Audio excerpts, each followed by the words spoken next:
ನೋಡುವಂತೆ ನೀನ್ ಮಾಡ್ತೀಯ ಸ್ವಾಮಿ. ನೀನ್ ಅದ್ಭುತ ಸ್ವರೂಪನಪ್ಪ. ವೈರಿಗಳಿಗೆ ನಮ್ಮ ಮೇಲೆ ಅವಕಾಶ ಇಲ್ಲದ ರೀತಿ ವೈರಿಗಳ ತಂತ್ರಗಳನ್ನ ಕರ್ತನೆ ತೆಗೆದು ಹಾಕಿದ ಆತನು.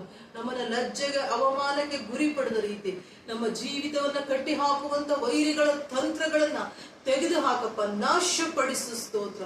ನಿನ್ನ ಹೆಸರು ಹೇಳಿಕೊಳ್ಳುವ ಎಲ್ಲಾ ಜನಗಳಿಗೆ, ನಿನ್ನನ್ನು ನಂಬಿದ ಎಲ್ಲಾ ಜನಗಳಿಗೆ, ನಿನ್ನನ್ನು ಆಶ್ರಯಿಸಿಕೊಂಡ ಜನಗಳು, ನಿನ್ನ ಬಳಿಯಲ್ಲಿ ಬಂದು ಪ್ರಾರ್ಥಿಸುವ ಎಲ್ಲರಿಗೂ ಬೇಕಾದಂತ ಬಿಡುಗಡೆ ಆಶೀರ್ವಾದದ ಬಾಗಿಲುಗಳು ತೆರೆಯಲ್ಪಡಲಿ. ಜಗಳಗಳನ್ನ ಮನೆಗಳಲ್ಲಿ ತಂದು ಹಾಕುವ ಶತ್ರು ಅಳಿದು ಹೋಗ್ಲಿ ತಂದೆ, ಅಳಿಸು. ಸ್ತೋತ್ರ ಸ್ವಾಮಿ. ಯೇಸು ಕ್ರಿಸ್ತನ ನಾಮದಲ್ಲಿ ಸ್ವಾಮಿ, ಶತ್ರುವಿನ ಸೈನ್ಯವು ಅಳಿದು ಹೋಗಲಿ, ಸೈತಾಳನ ಎಲ್ಲ ತಂತ್ರಗಳು ಅಳಿದು ಹೋಗ್ಲಿ ದೇವರೇ. ಸ್ತೋತ್ರ ರಾಜ. ಇನ್ನು ಒಂದು ಕಾಲ ನಾವು ನಿನ್ನನ್ನು ಬೇಡ್ತಾ ಇದ್ದೇವೆ ಸ್ವಾಮಿ. ನಿನ್ನ ಮಾತುಗಳು ಮಧುರವಾಗಿದೆ, ನಿನ್ನ ಮಾತುಗಳು ನಮ್ಮನ್ನು ಸರಿಪಡಿಸುವುದಂತದಾಗಿದೆ ಸ್ವಾಮಿ. ಅದ್ಭುತ ಮಾಡಿದಿ. ಯೇಸುವಿನ ನಾಮದಲ್ಲಿ ಬೇಡುತ್ತೇವೆ ತಂದೆಯೇ, ಆಮೆನ್. ನಾವು ಮುಂದಿನ ಸಮಯದಲ್ಲಿ ಕರ್ತನ ವಾಕ್ಯವನ್ನ ಓದೋಣ. ದೇವ ರಾಜ್ಯದ ಒಳಗಡೆ ನಮ್ಗೆ ಇರ್ಲಿಕ್ಕೆ ಬೇಕಾದಂತ ಶಕ್ತಿ ಯಾವ್ದಾಗಿದೆ ಅಂತ ಹೇಳಿದ್ರೆ ದೇವರ ವಾಕ್ಯಗಳು. ವಾಕ್ಯವಿಲ್ಲದ ಜೀವನ ಏನಾಗುತ್ತೆ ಅಂತ ಹೇಳಿದ್ರೆ, ನೀರು ಇಲ್ಲದಿದ್ರೆ ಮೀನು ಹೇಗೆ ಬದುಕಲ್ವೋ ಅದೇ ರೀತಿ ಮನುಷ್ಯನ ಜೀವನದಲ್ಲಿ ವಾಕ್ಯ, ಪ್ರಾರ್ಥನೆ ಮತ್ತು ದೇವರ ವಾಕ್ಯ ಯಾರ ಜೀವನದಲ್ಲಿ ಇರುವುದಿಲ್ವೋ ಅವರ ಜೀವನ ಏನಾಗುತ್ತೆ ಅಂತ ಹೇಳಿದ್ರೆ ಸ್ವಲ್ಪ ಹೊತ್ತು ಕೂಡ ಬದುಕಲ್ಲ. ಅವರು ತಕ್ಷಣ ಆತ್ಮೀಕವಾಗಿ ಎಲ್ಲವನ್ನ, ಆತ್ಮೀಕ ಮರಣವನ್ನ ಪಡ್ಕೊಳ್ತಾರೆ. ಅವರು ಈ ಲೋಕದಲ್ಲಿ ಇದ್ರೂ ಕೂಡ ಅವರ ಕಾರ್ಯಗಳು ಕೈಗೂಡಲ್ಲ. ನಾನು ಇವತ್ತಿನ ಒಂದು ವೇದ ಭಾಗದಲ್ಲಿ ಕೀರ್ತನೆ 1 ನಿಮ್ಮ ಮಧ್ಯದಲ್ಲಿ ಹೇಳಲಿಕ್ಕೆ ಬಯಸ್ತೇನೆ. ಕೀರ್ತನೆ 1 ನೋಡಿರಿ. ಕೀರ್ತನೆ 1ರಲ್ಲಿ ಏನ್ ಹೇಳ್ತಾರೆ ಅಂತ ಹೇಳಿದ್ರೆ, ಯಾವನು ದುಷ್ಟರ ಆಲೋಚನೆಯಂತೆ ನಡೆಯದೆ, ಪಾಪಾತ್ಮರ ಮಾರ್ಗದಲ್ಲಿ ಕುಳಿತುಕೊಳ್ಳದೆ, ಧರ್ಮ ನಿಂದಕರೊಡನೆ ಕೂತುಕೊಳ್ಳದೆ, ಯೆಹೋವನ ಧರ್ಮಶಾಸ್ತ್ರದಲ್ಲಿ ಆನಂದ ಪಡುವವನಾಗಿ ಅದನ್ನು ಹಗಲಿರುಳು ಧ್ಯಾನಿಸುತ್ತಿರುವವನು ಎಷ್ಟೋ ಧನ್ಯನು ಎಂಬುದಾಗಿ ಈ ಒಂದು ಕೀರ್ತನೆ 1ನೇ ವಾಕ್ಯದಲ್ಲಿ ಬರೆಯಲ್ಪಟ್ಟಿದೆ.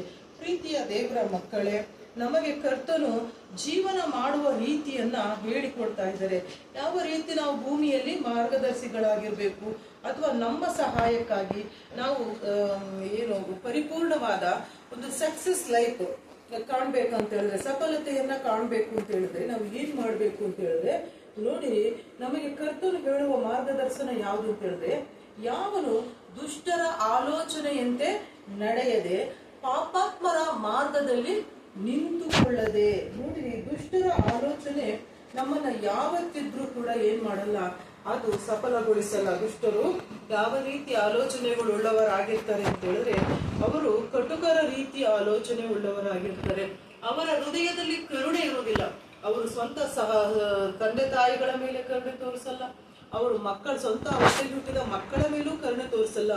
ಅವರು ಅಕ್ಕಪಕ್ಕದವರು, ಸ್ನೇಹಿತರು ಯಾರೂ ಆದ್ರೂ ಕೂಡ ಅವರನ್ನ ಮೇಲೆ ಭರವಸೆ ಇಟ್ರೆ ಖಂಡಿತ ಅವರ ಭರವಸೆ ಏನಾಗುತ್ತೆ, ಅದು ವ್ಯರ್ಥಗೊಂಡು ಹೋಗುತ್ತೆ. ದುಷ್ಟರ ಮೇಲೆ ನಾವು ಏನ್ ಮಾಡಬಾರ್ದು, ಆಶ್ರಯ ಇಟ್ಕೊಳ್ಬಾರ್ದು. ದುಷ್ಟರ ಆಲೋಚನೆಗಳನ್ನ ಕೇಳಿ ಅದರ ಪ್ರಕಾರ ನಾವು ನಡೆದ್ರೆ ಖಂಡಿತವಾಗ್ಲೂ ನಾವೇನ್ ಮಾಡ್ತೇವೆ, ಕಂಡವರ ಗುಂಡಿಯಲ್ಲಿ ಬೀಳ್ತೇವೆ. ಪ್ರೀತಿಯ ದೇವರ ಮಕ್ಕಳೇ, ಇಲ್ಲಿ ಕೀರ್ತನೆಗಾರನಾದಂತ ಇದೊಂದು ಯೆರೆಮೀಯನ ಕೀರ್ತನೆ, ಯೆರೆಮೀಯನ ಪ್ರವಾದನೆ ಇದರಿಂದ ತೆಗೆಯಲ್ಪಟ್ಟಂಥದ್ದು. ಮತ್ತು ಮತ್ತಾಯ 7:13 ಮತ್ತು 14ರಲ್ಲಿ ಕೂಡ ಇದಕ್ಕೆ ಸಂಬಂಧಪಟ್ಟ ಮಾತುಗಳಿದ್ದಾವೆ.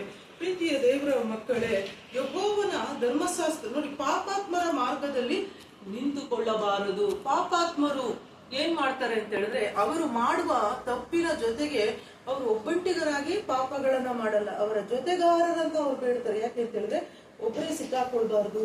ಅದರಿಂದ ಜೊತೆಗೆ ಇನ್ನೊಂದ್ ಸ್ವಲ್ಪ ಜನಗಳು ಇದ್ರೆ ಏನಾಗುತ್ತೆ, ತಪ್ಪಿಸ್ಕೊಳ್ಬಹುದು ಹೇಗಾದ್ರು ಅಂತೇಳಿ ಬೇರೆಯವ್ರನ್ನ ಕೂಡ ಅವರು ಪಾಪಕ್ಕೆ ಎಳೆದು ಬಿಡ್ತಾರೆ. ಆತ್ಮದಲ್ಲೇ ಅವ್ರು ಪಾಪ ಉಳ್ಳಂತವ್ರು. ಅವ್ರ ಹೊರಗಡೆ ಮಾತ್ರ ಅಲ್ಲ, ಆತ್ಮದಲ್ಲಿ ಅವರ ಆತ್ಮವೇ ಪಾಪದಿಂದ ತುಂಬಿಸಲ್ಪಟ್ಟಿರ್ತದೆ.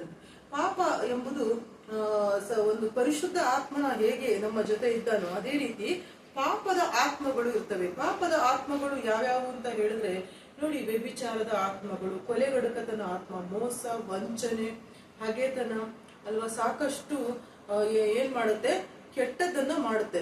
ಆಗ ಇಂಥ ಆತ್ಮ ಎಲ್ಲ ಏನಾಗುತ್ತೆ ಅಂತ ಹೇಳಿದ್ರೆ ನಮಗೆ ತೊಂದರೆಯನ್ನ ಕೊಡುತ್ತೆ. ಆಗ ಇಂಥ ಆತ್ಮ ಉಳ್ಳವರು ಏನ್ ಮಾಡ್ತಾರೆ ಅಂತ ಹೇಳಿದ್ರೆ, ಪಾಪಗಳನ್ನ ಅವರು ಮಾತ್ರ ಮಾಡದೆ ನಮ್ಮ ಕೈಯಿಂದಲೂ ಪಾಪ ಮಾಡಿಸಿ ನಮ್ಮನ್ನು ಕೂಡ ಶಿಕ್ಷೆಗೆ ಗುರಿಪಡಿಸ್ತಾನೆ. ಅದರಿಂದ ಪ್ರೀತಿಯ ದೇವರ ಮಕ್ಕಳೇ, ನಾವು ದುಷ್ಟರ ಆಲೋಚನೆಯಂತೆ ನಡಿಬಾರದು. ಎರಡನೇದಾಗಿ ಪಾಪಾತ್ಮರ ಮಾರ್ಗದಲ್ಲಿ ಕೂಡ ನಾವು ನಿಂತುಕೊಳ್ಳಬಾರದು. ಅದೇ ರೀತಿ ಧರ್ಮ ನಿಂದಕರೊಡನೆ ಕೂತುಕೊಳ್ಳಬಾರದು. ನೋಡಿ, ಧರ್ಮವನ್ನ ನಿಂದಿಸುವಂಥದ್ದು ಅಲ್ವಾ. ಧರ್ಮ ನಿಂದಕರು ನಮ್ಮ ದೇಶದಲ್ಲಿ ಕಡಿಮೆ ಇಲ್ಲ, ಇಡೀ ಪ್ರಪಂಚದ ಎಲ್ಲಾ ಕಡೆಗಳಲ್ಲಿ ಧರ್ಮ ನಿಂದಕರಿದ್ದಾರೆ. ಅದರಲ್ಲಿ ನಮ್ಮ ದೇಶದಲ್ಲಿ ಅತಿ ಹೆಚ್ಚಾದ ಧರ್ಮ ನಿಂದಕರು ಜಾಸ್ತಿ. ಯಾಕೆ ಅಂತ ಹೇಳಿದ್ರೆ ಅನೇಕ ಧರ್ಮಗಳು ಈ ದೇಶದಲ್ಲಿ ಇರೋದ್ರಿಂದ ಅನೇಕ ರೀತಿಯ ಮತ ಭೇದಗಳು, ವಿವಾದಗಳು ಈ ದೇಶದಲ್ಲಿ ಇದೆ. ಒಂದು ಧರ್ಮವನ್ನ ಇನ್ನೊಂದು ಧರ್ಮದವರು ಯಾವುದೇ ರೀತಿ ಕರುಣೆನೂ ಇಲ್ಲದೆ ಅಥವಾ ಪ್ರೀತಿ ಇಲ್ಲದೆ ನಿಂದಿಸ್ತಾ ಹೋಗ್ತಾರೆ. ಅಂತ ಒಂದು ಮನಸ್ಸಾಕ್ಷಿ ಇಲ್ಲದಂತ ಅವಸ್ಥೆ ನಮ್ಮ ದೇಶದಲ್ಲಿದೆ. ಪ್ರೀತಿಯ ದೇವರ ಮಕ್ಕಳೇ, ನೋಡಿ, ಧರ್ಮ ನಿಂದಕರೊಡನೆ ನಾವೇನ್ ಮಾಡಬಾರ್ದು ಅಂತ ಕೂತ್ಕೊಳ್ಬಾರ್ದು. ಧರ್ಮವನ್ನ ನಾವೇನ್ ಮಾಡೋಂಗಿಲ್ಲ, ನಿಂದಿಸೋಂಗಿಲ್ಲ. ಧರ್ಮ ಎಂಬ ಹೆಸರಿಗೆ ಏನಿದೆ ಅಂತ ಹೇಳಿದ್ರೆ ದೊಡ್ಡ ಶಕ್ತಿ ಇದೆ. ಧರ್ಮ ನಮ್ಮನ್ನ ಏನ್ ಮಾಡುತ್ತೆ ಅಂದ್ರೆ ಕಾಪಾಡುತ್ತೆ. ನಿಜವಾದ ಧರ್ಮ ಏನ್ ಮಾಡುತ್ತೆ, ನಮ್ಮ ಜೀವಿತವನ್ನ ಕೈ ಹಿಡಿದು ನಡೆಸುತ್ತೆ. ಅದೇ ನಮಗೆ ಮಾರ್ಗದರ್ಶಿ. ಹಾಗಿದ್ದ ಮೇಲೆ ಆ ಧರ್ಮವನ್ನೇ ನಿಂದಿಸಿದ್ರೆ ನಮ್ಮ ಜೀವನದಲ್ಲಿ ಏನಿದೆ ಅಂತ ಹೇಳಿ ನಮ್ಮಲ್ಲಿ ಕೆಟ್ಟದಿದೆ ಅಂತ ಅರ್ಥ. ನೋಡಿ, ನಾಲ್ಕನೇದಾಗಿ ಯೆಹೋವನ ಧರ್ಮಶಾಸ್ತ್ರದಲ್ಲಿ ಏನ್ ಮಾಡ್ಬೇಕಾಗಿದೆ, ಹಗಲಿರುಳು ಆನಂದ ಪಡ್ತಾ ಇರಬೇಕು, ಅಂತವನು ಧನ್ಯನು ಎಂಬುದಾಗಿ ಬರೆಯಲ್ಪಟ್ಟಿದೆ. ಪ್ರೀತಿಯ ದೇವರ ಮಕ್ಕಳೇ, ಕರ್ತನು ಹೇಳಿದ ಮಾರ್ಗದರ್ಶನವನ್ನ ಕೇಳ್ಕೊಳ್ರಿ. ನಮ್ಮ ಜೀವನ ಹೇಗೆ ನಡೆಸ್ಕೋಬೇಕು ಅಂತ ಹೇಳಿದ್ರೆ, ನಾವು ಹಗಲಿರುಳು ಯೆಹೋವನ ಧರ್ಮಶಾಸ್ತ್ರವನ್ನ ಧ್ಯಾನಿಸ್ತಾ ಇರ್ಬೇಕು, ಆನಂದ ಪಡ್ಬೇಕು. ಅದರಲ್ಲಿ ಬೇರೆ ರೀತಿಯ ದುಷ್ಟರ ಆಲೋಚನೆಯಂತೆ ನಾವು ಅದರಲ್ಲಿ ಸಂತೋಷ ಪಡಬಾರ್ದು. ಪಾಪಾತ್ಮರ ಮಾರ್ಗದಲ್ಲಿ ಅಲ್ಲಿ ಕೂಡ ನಾವೇನ್ ಮಾಡಬಾರ್ದು, ನಡವಳಿಕೆಯನ್ನು ಇಟ್ಕೊಳ್ಬಾರ್ದು. ಧರ್ಮ ನಿಂದಕರೊಡನೆ ಕೂತ್ಕೊಂಡು ಅವರ ಜೊತೆ ಸೇರಿ ನಾವು ಚಪ್ಪಾಳೆ ಹಾಕಬಾರ್ದು.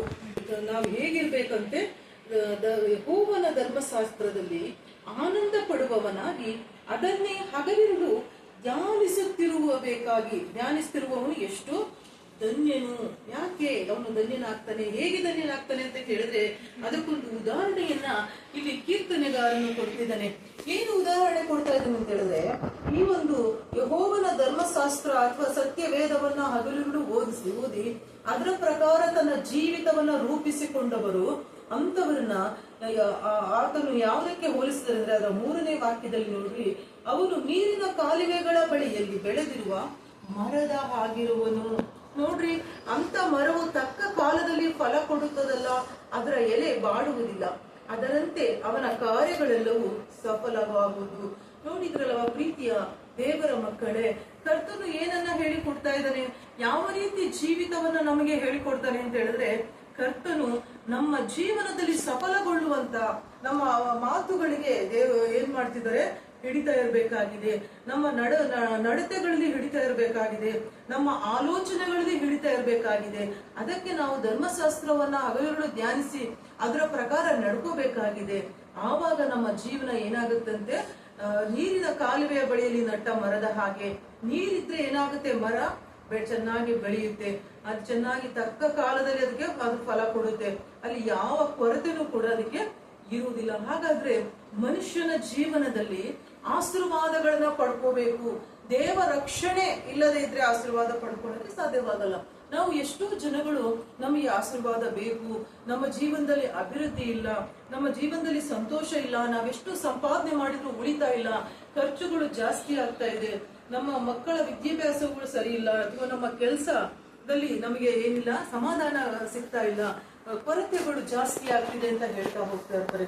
ಆದ್ರೆ ಕರ್ತನು ಹೇಳ್ತಾ ಇದ್ದಾನೆ, ನಿಮ್ಮ ಜೀವನಕ್ಕೆ ಕೊರತೆಗಳು ನೀಗಿಸಲ್ಪಡ್ಬೇಕಾ, ನಿಮ್ಮ ಜೀವನದಲ್ಲಿ ಸಫಲತೆ ಕಾಣ್ಬೇಕಾ, ನೀವು ಮಾಡ್ಬೇಕಾಗಿದೆ ಇಷ್ಟೇ, ನಿಮ್ಮ ಜೀವನದಲ್ಲಿ ಕರ್ತನು ಹೇಳುವಂತ ಮಾರ್ಗದರ್ಶನದ ಪ್ರಕಾರ ನಡ್ಕೋಬೇಕು. ನೀವು ದುಷ್ಟರಿಂದ ಏನ್ ಮಾಡ್ಬೇಕು, ದೂರ ಇರ್ಬೇಕು. ಅದರ ಜೊತೆಗೆ ಪಾಪಾತ್ಮರಿಂದ ದೂರ ಇರ್ಬೇಕಾಗುತ್ತೆ. ಮತ್ತು ಧರ್ಮ ನಿಂದಕರೊಡನೆ ಕೂಡ ನೀವು ಸೇರಿ ಅವರ ಮಾತುಗಳಿಗೆ ನೀವೇನ್ ಮಾಡಬಾರ್ದು, ಸಹಾಯವನ್ನ ಮಾಡಬಾರ್ದು, ಅವರಿಂದಲೂ ದೂರ ಇರಬೇಕು. ನಿಮ್ಮ ನಡವಳಿಕೆಯಲ್ಲಿ ನೀವು ದೇವರ ಧರ್ಮಶಾಸ್ತ್ರವನ್ನ, ಕರ್ತನು ಕೊಟ್ಟ ಆಜ್ಞೆಗಳನ್ನ, ಸತ್ಯವೇದವನ್ನ ಓದಿ ಅದರ ಪ್ರಕಾರ ನಿಮ್ಮ ನಡವಳಿಕೆಯನ್ನ ಸರಿಪಡಿಸಿ ಕರ್ತನಲ್ಲಿ, ಸೃಷ್ಟಿಕರ್ತನಾದ ದೇವರಲ್ಲಿ ನೀವು ಆನಂದ ಪಡ್ತಾ ಇದ್ರೆ ನಿಮ್ಮ ಜೀವನದಲ್ಲಿ ಸಫಲತೆಯನ್ನು ಹುಡುಕುವ ಅವಶ್ಯಕತೆ ಇಲ್ಲ, ಸಫಲತೆ ತಾನಾಗಿ ಬರ್ತದೆ. ನೀರಿನ ಕಾಲುವೆಯ ಬಳಿಯಲ್ಲಿ ನಟ್ಟ ಮರದ ಹಾಗೆ ನಿಮ್ಮ ಜೀವನ ತಾನಾಗಿ ಫಲ ಕೊಡ್ಲಿಕ್ಕೆ ಸುರಾಗುತ್ತೆ. ಅನಂತರ ನೀವು ಯಾವುದಕ್ಕೂ ಕೊರತೆ ಪಡಬೇಕಾಗಿ ಇಲ್ಲ. ಪ್ರೀತಿಯ